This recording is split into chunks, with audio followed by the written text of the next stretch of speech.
வணக்கம். இந்த வீடியோல நம்ம எதை பத்தி பார்க்க போறோம்னா, தமிழ்நாட்டுடைய முதலமைச்சரா இதுவரைக்கும் பல தலைவர்கள் இருந்திருக்காங்க. ஆனா, அத்தனை தலைவர்கள் மீதும் ஆதரவுகளும் இருக்கும். அவங்க மீது எதிர்ப்புகளும், விமர்சனங்களும் கூடவே சேர்ந்தே இருக்கும். ஆனா, இந்த ஒரு தலைவர் மீது மட்டும் எந்த ஒரு விமர்சனங்களுமே பெருசா இருக்காது. விமர்சனங்களுக்கும் அப்பாற்பட்ட தலைவர் அப்படின்னு தான் இவர் சொல்லணும். அவர்தான் கர்ம வீரர் காமராஜர். காமராஜர் அவர்களை பத்தி சொல்லணும் அப்படின்னா, தமிழ்நாட்டுடைய முதலமைச்சரா இவர் 9 ஆண்டுகள் இருந்தாரு. இந்த 9 ஆண்டுகள்ல இவரால 9 அணைகள் தமிழ்நாட்டுல கட்டப்பட்டிருக்கு. அதே மாதிரி இவருடைய ஆட்சி காலகட்டத்துல தான் தமிழ்நாடு முழுமைக்கும் உள்ள அரசு பள்ளிகள்ல மதிய உணவு திட்டம் அறிமுகப்படுத்தப்பட்டுச்சு. ஆனா, இவ்வளவு பேசப்படக்கூடிய தலைவரா இருக்கக்கூடிய காமராஜர் 1967ஆம் ஆண்டு நடந்த தமிழ்நாடு சட்டமன்ற தேர்தல்ல அவருடைய சொந்த தொகுதியான விருதுநகர் தொகுதியிலேயே தோல்வி அடைஞ்சாரு. அந்த தேர்தல்ல காமராஜர் வீழ்ந்ததோட சேர்ந்து காங்கிரஸும் தமிழ்நாட்டுல வீழ்ந்துச்சு. 1967க்கு அப்புறம் தமிழ்நாட்டுல இதுவரைக்கும் காங்கிரஸால தனித்த ஆட்சி அமைக்க முடியல. இந்த வீடியோல நம்ம காமராஜர் அவர்களுடைய அரசியல் வாழ்க்கையை பத்தி தான் முழுசா பார்க்க போறோம். காமராஜர் அவர்கள் தமிழ்நாட்டுக்கு என்னெல்லாம் செஞ்சாரு, காமராஜர் அவர்களை ஏன் கிங் மேக்கர் அப்படின்னு அழைக்கிறாங்க, அதே மாதிரி காமராஜர் அவர்கள் 1967ஆம் ஆண்டு நடந்த தமிழ்நாடு சட்டமன்ற தேர்தல்ல அவருடைய சொந்த தொகுதியான விருதுநகர் தொகுதியிலேயே தோல்வி அடைஞ்சாரு. அதே மாதிரி காமராஜரால தான் இந்திரா காந்தி அவர்கள் இந்தியாவுடைய பிரதமரானாங்க. ஆனா, இந்திரா காந்தி அவர்கள் இந்தியாவுடைய பிரதமரானதுக்கு அப்புறம் காமராஜர் அவர்களுக்கும் இந்திரா காந்தி அவர்களுக்கும் இடையில ஒரு விரிசல் ஏற்பட்டுச்சு. சோ இந்த மாதிரி காமராஜர் அவர்களுடைய அரசியல் வாழ்க்கையை பத்தி தான் நம்ம இந்த வீடியோல முழுசா பார்க்க போறோம். சோ வாங்க வீடியோக்குள்ள போலாம்.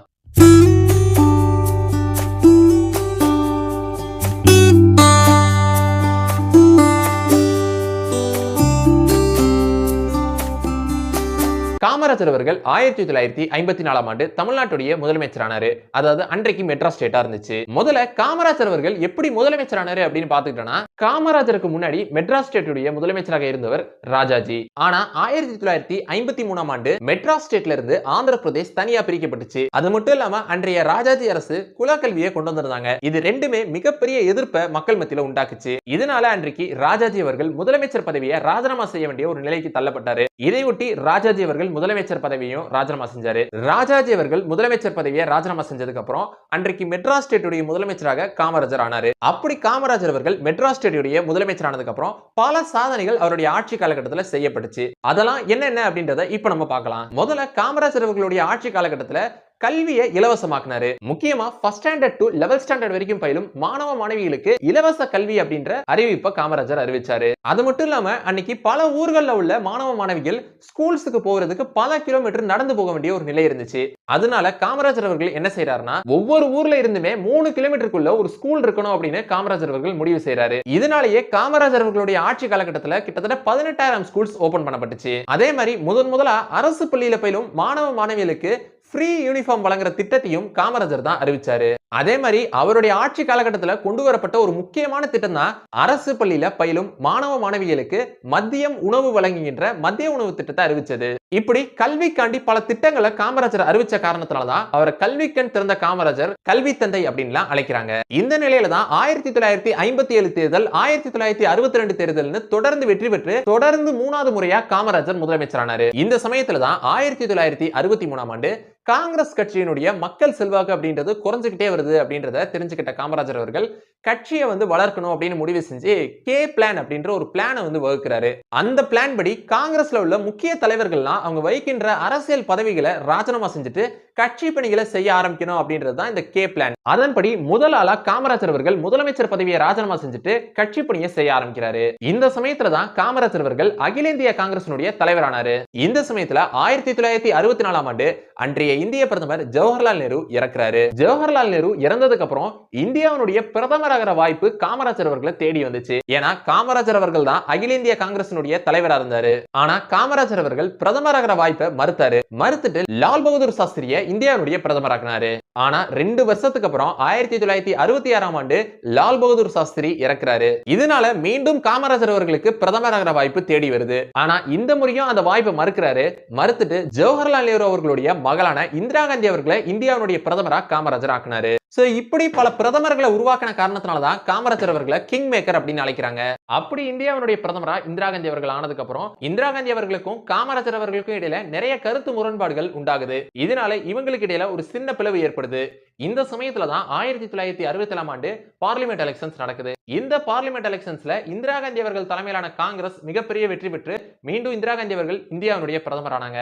இந்த முறை இந்த தேர்தல் வெற்றிக்கு அப்புறம் இந்திரா காந்தி அவர்களுக்கும் காமராஜர் அவர்களுக்கும் இடையில இருந்த அந்த விரிசல் அப்படின்றது இன்னும் பெருசாகுது. அப்ப காங்கிரஸ் கட்சியே ரெண்டா பிளவுபட்டுச்சு.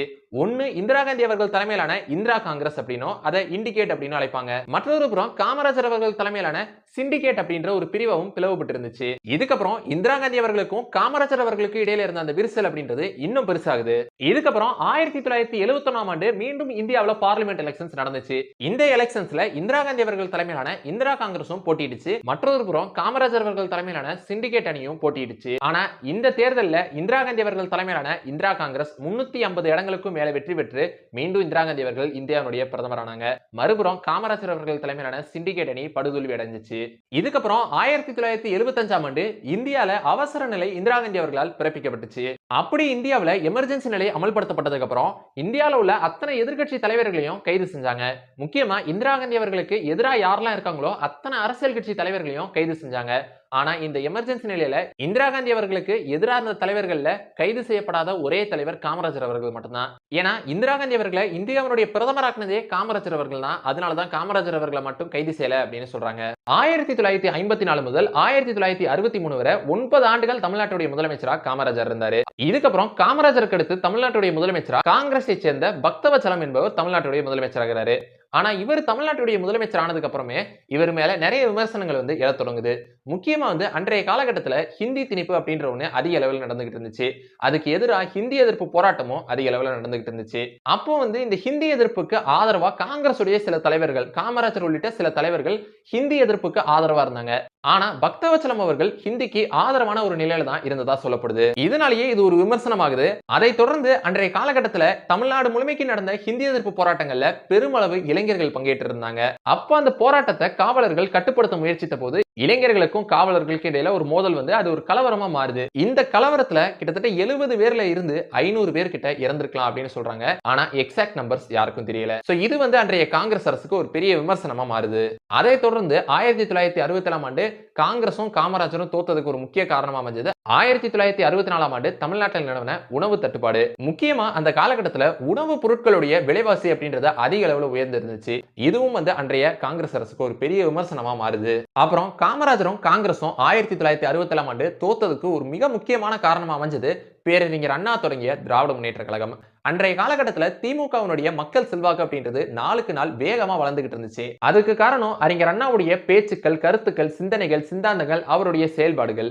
முக்கியமா அவருடைய செயல்பாடுகள், பேச்சுக்கள்லாம் எதை நோக்கி அமைஞ்சிச்சு அப்படின்னா முழுக்க முழுக்க தமிழ் மொழியை காப்பாற்றணும், ஹிந்திக்கு தமிழ்நாட்டுல இடம் இல்ல, தாய் திருநாட்டுக்கு தமிழ்நாடு என்ற பெயரை சட்டப்பூர்வமா வைக்கணும் அப்படின்றது, விலைவாசி உயர்வை கட்டுப்படுத்தணும், ஹிந்தி எதிர்ப்பு போராட்டங்கள் போன்ற விஷயங்கள்ல தான் பேரறிஞர் அண்ணாவுடைய சிந்தனைகளா, கருத்துக்களா, பேச்சுக்களா அமைஞ்சிச்சு. இதெல்லாம் திமுகவுடைய செல்வாக்கு அதிகரிக்கிறதுக்கு ஒரு முக்கிய காரணமா இருந்துச்சு. அதே மாதிரி இன்னொரு முக்கியமான விஷயம் 1960களில் நடந்த ஹிந்தி எதிர்ப்பு போராட்டம். தமிழ்நாடு முழுமைக்கு நடந்த இந்த ஹிந்தி எதிர்ப்பு போராட்டத்தை முன்னின்று நடத்திய தலைவர் பேரறிஞர் அண்ணா. முக்கியமா அந்த காலகட்டத்தில் பேரறிஞர் அண்ணா ஒரு மிகப்பெரிய இளைஞர் படையவே திரட்டி அந்த போராட்டத்தை நடத்தினாரு. இது திமுகவுடைய செல்வாக்க அதிகப்படுத்துச்சு. அதே சமயம் காங்கிரஸ் அரசு மீது விமர்சனத்தையும் அதிகப்படுத்துச்சு. அதே மாதிரி 1967ஆம் ஆண்டு காங்கிரசும் காமராஜரும் தோத்ததுக்கு இன்னொரு முக்கிய காரணம் அப்படின்னு சொன்னா அது எம்ஜிஆர். எம்ஜிஆர் அவர்களை பொறுத்த வரைக்கும் அன்றைக்கு தமிழ்நாட்டில் அதிக மக்கள் செல்வாக்க கொண்ட ஒரு நபரா இருந்தாரு.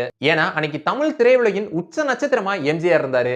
எம்ஜிஆருடைய இந்த மக்கள் செல்வாக்கும் அப்படியே திமுகவுக்கு வாக்குகளா மாறிச்சு. அது மட்டும் இல்லாம அன்னைக்கு 1967ஆம் ஆண்டு நடந்த தமிழ்நாடு சட்டமன்ற தேர்தலில் பேரறிஞர் அண்ணா தலைமையிலான திமுக ஒரு மிகப்பெரிய கூட்டணியை உருவாக்குனாங்க. காங்கிரசுக்கு எதிரான அத்தனை சக்திகளையும் அத்தனை கட்சிகளையும் ஓரணியில திரட்டி காட்டினாரு பேரறிஞர் அண்ணா. அப்புறம் இன்னொரு முக்கியமான விஷயம் என்னன்னா அன்றைக்கு 1967ஆம் ஆண்டு நடந்த தமிழ்நாடு சட்டமன்ற தேர்தலின் போது எம்ஜிஆர் அவர்கள் திமுகவுக்காண்டி தமிழ்நாடு முழுமைக்கு பிரச்சாரம் செய்ய திட்டமிட்டாரு. அதன்படி தமிழ்நாடு முழுமைக்கு பிரச்சாரம் செய்ய ஆரம்பிச்ச போது எம்.ஆர். ராதா அவர்களால் எம்ஜிஆர் துப்பாக்கியால சுடப்படுறாரு. இதுக்கப்புறம் எம்ஜிஆரால திமுகவுக்காண்டி தமிழ்நாடு முழுமைக்கு போய் பிரச்சாரம் செய்ய முடியல. இருந்தாலும் ஹாஸ்பிட்டல்ல கழுத்துல கட்டோட இருக்கிற ஒரு போட்டோவை எடுத்து தமிழ்நாடு முழுமைக்கும் போஸ்ட் அடிச்சு விட்டுறாங்க. எம்ஜிஆர் அவர்கள் தமிழ்நாடு முழுமைக்கு திமுகவுக்காண்டி பிரச்சாரம் செய்யலனாலும் எம்ஜிஆர் அவர்களுடைய இந்த போஸ்டர் தமிழ்நாடு முழுமைக்கும் பிரச்சாரம் செய்து ஒரு மிகப்பெரிய அனுதாப அலையையும் உண்டாக்குது. இந்த எல்லா விஷயமும் சேர்ந்துதான் 1967ஆம் ஆண்டு திராவிட முன்னேற்ற கழகம் வெற்றி பெறுது. மறுபக்கம் காங்கிரஸ் தோல்வியடையுது. இதுல முக்கியமான விஷயம், காமராஜர் அவர்கள் அவருடைய சொந்த தொகுதியான விருதுநகர் தொகுதியில ஸ்ரீனிவாசன் என்ற கல்லூரி பயிலும் ஒரு மாணவனிடம் தோற்கிறாரு. காமராஜர் அவர்களுடைய இந்த தோல்வி அப்படிங்கிறது அன்றைய காலகட்டத்திலேயே எல்லாருக்குமே ஒரு அதிர்ச்சியை கொடுத்திருக்கு. இருந்தாலும் அதுக்கு அடுத்து நடந்த நாடாளுமன்ற தேர்தலில் காமராஜர் போட்டியிட்டு வெற்றி பெற்று நாடாளுமன்ற உறுப்பினர் ஆனாரு. இருந்தாலும் காமராஜர் அவர்கள் அவருடைய வாழ்நாளில் தோத்த ஒரே தேர்தல் 1967ஆம் ஆண்டு நடந்த தமிழ்நாடு சட்டமன்ற தேர்தல் தான். இதுக்கப்புறம் அக்டோபர் 2 1975ஆம் ஆண்டு காமராஜர் அவர்கள் இறக்கிறாரு. இந்த வீடியோல இந்த ஒரு விஷயத்தை தான் நான் உங்ககிட்ட ஷேர் பண்ணிக்கலாம் அப்படின்னு நினைச்சேன். இந்த வீடியோ உங்களுக்கு பிடிச்சிருந்துச்சுனா லைக் பண்ணுங்க, உங்க ஃப்ரெண்ட்ஸ்க்கு ஷேர் பண்ணுங்க. அப்புறம் மறக்காம நம்ம சேனலை சப்ஸ்கிரைப் பண்ணிட்டு பக்கத்துல உள்ள பெல் ஐகானை கிளிக் பண்ணிக்கோங்க. see you next video. Until signing off by Sabari Karthik.